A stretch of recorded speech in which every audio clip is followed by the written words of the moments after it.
Hey, what's up everyone? I'm Jakejames Lugo and welcome to the channel. So back in the day, I was really big into wrestling. I used to watch a lot of the shows and visit a lot of the events that were going on in Madison Square Garden back in the day. It was kind of like part of the culture as I was growing up. So let's talk about one of the games that I played a whole lot back then, WWF Royal Rumble for the Sega Genesis. Now here's the thing, I get it that this might not be for everybody, especially if you're not into wrestling like that. But if you keep watching though, you might learn something very interesting about the way games were released back then. This might be pretty insightful for you. WWF Royal Rumble was a multi-platform game released in 1993. The reason why I mention that is because this was one of those games that was different depending on what console you played it on. The game was published by Acclaim Entertainment, which also went under the name Flying Edge. Fun fact here, the reason why Flying Edge exists was because the contracts that Acclaim had signed with Nintendo related to publishing games on other platforms outside of the SNES. This is why you see the Flying Edge logo on the Genesis version, while you get the Sculptured Software logo on the SNES. Anyway, this is a wrestling game based on the various superstars of the WWF at the time, right at the start of the new generation era. Royal Rumble is technically a sequel to WWF WrestleMania, which was released a year prior. For a 16-bit wrestling game, it was actually one of the better options to go with if you were a wrestling fan back then. Admittingly, Royal Rumble hasn't aged all too well, however. But does that mean that the game was a lot worse than people remember?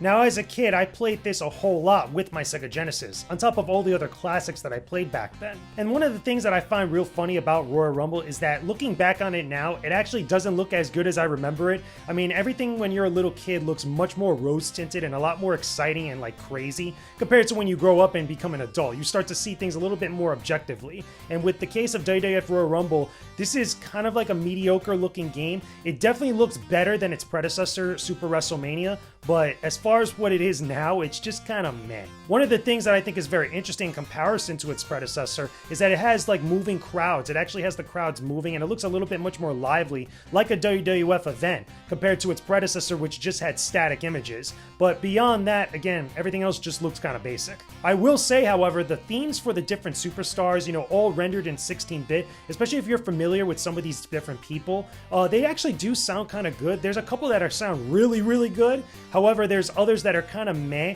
and some people would say like on the Super Nintendo they probably sound a little bit better, but still, as far as I'm concerned, I prefer the Sega Genesis sound. I think that some of the sounds and the themes and the music of this game and other games just tend to have that much more gritty sound. It just kind of works together a whole lot better. Despite all of that being said, let's get into the gameplay, because even though I have fond memories of this game, did it actually really still play good, or was it kind of meh and mediocre? Well, maybe a little bit.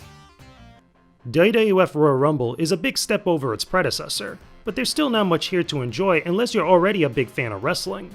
There's only 12 wrestlers included here, pretty much all of the big names of the WWF back then. It's crazy because for a game called Royal Rumble, you'd expect a lot more, since a Royal Rumble match consists of about 30 wrestlers, but I guess that was the limitations of home consoles at the time. Anyway, you could face off against the computer or another player in matches like one fall, tag team, triple tag team, and even the Royal Rumble matchup itself. One falls are pretty much one-on-one matches, and tag team matches are self-explanatory. Triple tag team works in the same way, but you get to choose an additional wrestler to switch your partner out with when you want. Nothing more or less different there. And finally, the Royal Rumble is an all-out war between every wrestler right up to the last man standing. So how do the controls work here? The game utilizes both the 3-button and the 6-button controller layout for the Sega Genesis. If you want my opinion though, always go with the 6-button controller. It just feels better to do so.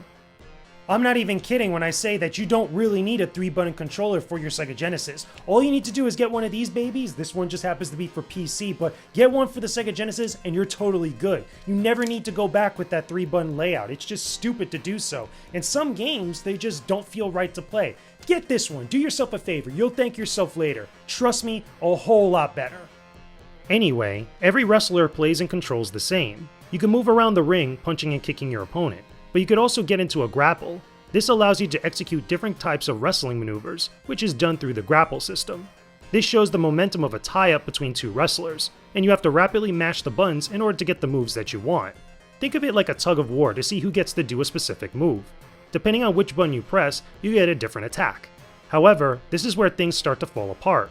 Mashing buttons constantly could get very tiring and annoying, especially when you're fighting the CPU.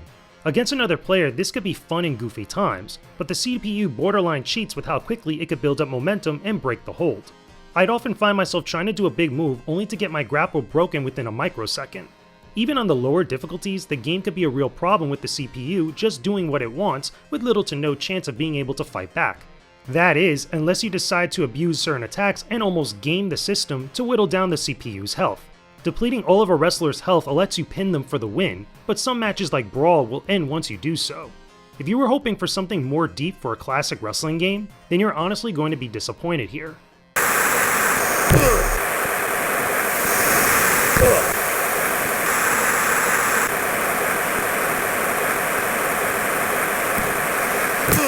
Let me say that the special moves from all the different superstars, while they look kinda cool in some instances, they are very situational, and by the time you get to the point where you could actually do them, no matter what special move they are, the match is over. Like, there's no point in doing them. At that point, it's just kind of throwing salt on your opponent's wound, and you can just pin them even if you never did the special moves. They're just kind of there as a vanity thing. Another thing I will say is that when you're playing single player and you don't have another person to play multiplayer with you, like tag teams and stuff, you could actually go into a tournament, either one full or tag team, for the WWF Championship or the Tag Team Championship.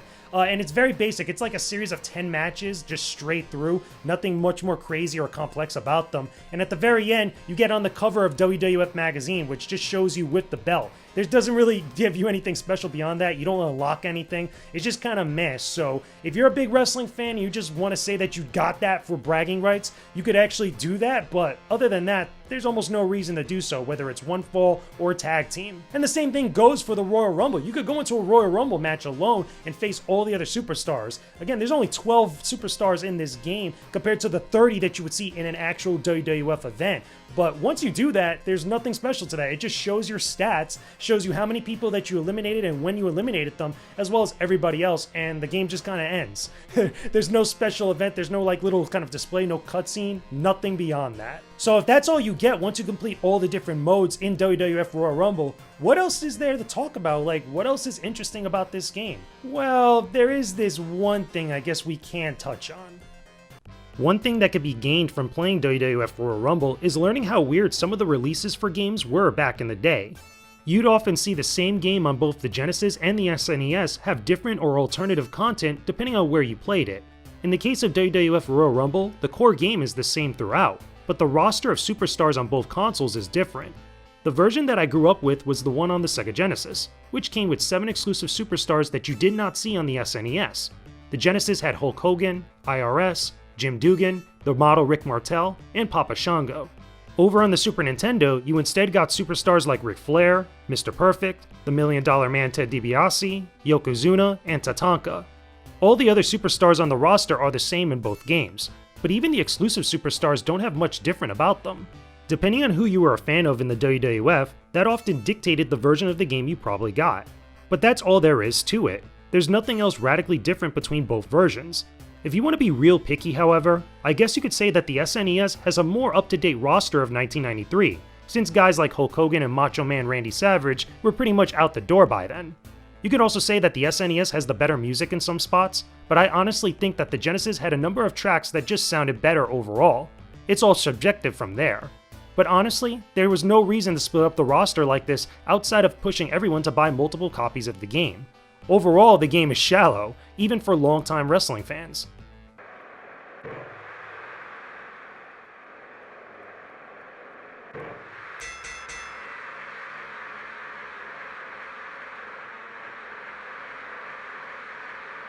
So outside of everything I've mentioned, there's not much beyond that with WWF Royal Rumble, either on the Sega Genesis or the Super Nintendo. If you want to get really picky and specific, you can say that there is some cool fan servicey things in there, like Jerry the King Lawler and Vince McMahon on commentary in the background, the moving crowds, being able to hit the referee with some of your attacks, but it doesn't really do much. It allows you just to do chokeholds and eye rakes, and it does a little bit more damage to your opponent, but again, just going through the trouble of that is just kind of whatever. The same thing also goes for the Steel steel chair because it just doesn't respawn as easily as you would hope it would. And then the same thing even just with Howard Finkel that shows up at the end of each match. He just goes there, raises his hand, or even just shows the belt when you win the WWF Championship. And that's cool for like 2 seconds, but not much else beyond that. It's just kind of surface level for a competent WWF or wrestling game in general. So if it wasn't obvious already, can I recommend that you guys check out WWF Royal Rumble on the Sega Genesis or the Super Nintendo? To be totally honest with you, not really. Again, unless you're a big wrestling fan or if you're just curious about wrestling games back in the day,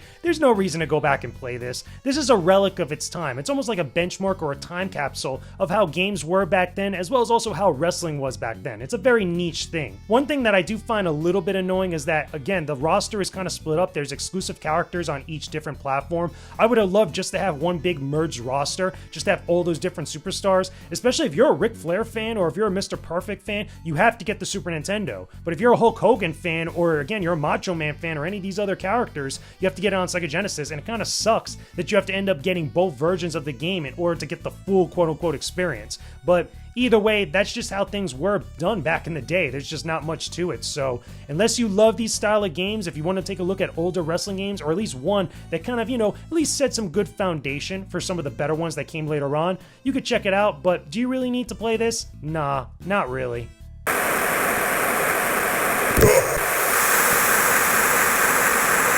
One, two, three.